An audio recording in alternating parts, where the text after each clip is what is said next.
में एक पुरानी हवेली थी जिसे चंदन हवेली के नाम से जाना जाता था। हवेली के बारे में लोगों का कहना था कि वह जगह अभिशप्त है और वहां भूत प्रेत का वास है। वर्षों से वह हवेली सुनसान पड़ी थी और कोई भी उसके पास जाने की हिम्मत नहीं करता था। इस हवेली के चारों ओर कई कहानियां फैली हुई थीं, लेकिन सच क्या था यह कोई नहीं जानता था। रमेश, जो गांव का सबसे साहसी युवक था, इन कहानियों पर यकीन नहीं करता था। उसे हमेशा से ही ऐसी कहानियों में रुचि थी और उसने कई बार अपने दोस्तों से कहा था कि वह इन भूत प्रेत की कहानियों की सच्चाई जानना चाहता है। उसके दोस्तों ने उसे कई बार समझाया कि वह ऐसी खतरनाक जगह पर न जाए, लेकिन रमेश ने तय कर लिया था कि वह चंदन हवेली की सच्चाई जानकर रहेगा।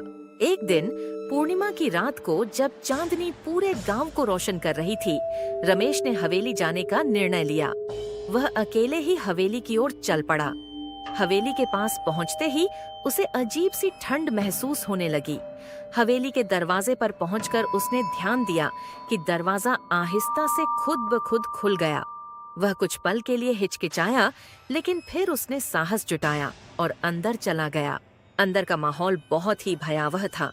हवेली के पुराने फर्नीचर पर धूल जमी थी, दीवारों पर जाले लटके हुए थे और फर्श की लकड़ी चीखने लगी थी। हवेली में एक अजीब सी खामोशी थी, जैसे वहां सालों से कोई नहीं आया हो। लेकिन उस खामोशी में भी रमेश को ऐसा लग रहा था कि कोई उसे देख रहा है, कोई उसकी हर हरकत पर नजर रख रहा है। रमेश ने हवेली के अंदर आगे बढ़ना शुरू किया। वह धीरे धीरे सीढ़ियों की तरफ बढ़ रहा था। तभी उसे एक कोने से धीमी धीमी सिसकियों की आवाज सुनाई दी। उसका दिल जोर से धड़कने लगा। उसने उस आवाज की दिशा में चलना शुरू किया। जैसे ही वह आवाज के पास पहुंचा, उसने देखा कि एक औरत सफेद साड़ी में बैठी है। उसके बाल बिखरे हुए हैं और वह रो रही है। रमेश ने उससे पूछा, तुम कौन हो? लेकिन औरत ने कोई जवाब नहीं दिया। वह सिर्फ रोती रही। अचानक उसने सिर उठाया और रमेश की ओर देखा। उसकी आंखें खून जैसी लाल थीं और चेहरे पर एक भयानक मुस्कान थी। रमेश के शरीर में एक सिहरन दौड़ गई। उसने तुरंत पीछे हटने की कोशिश की, लेकिन उसके पैर जैसे जम गए थे। औरत ने रमेश की ओर इशारा किया और कहा, तुम यहाँ क्यों आए हो? ये जगह तुम्हारे लिए नहीं है। रमेश की हिम्मत जवाब देने लगी। उसे लगा कि उसकी जिंदगी का अंत आ गया है, लेकिन तभी एक जोरदार आवाज के साथ हवेली की खिड़कियां और दरवाजे खुद ब खुद खुल गए। हवेली में अचानक से तूफान जैसी स्थिति बन गई और रमेश को अपनी जान बचाकर भागने का मौका मिल गया। रमेश दौड़ता हुआ हवेली से बाहर निकला और सीधे अपने घर पहुंचा।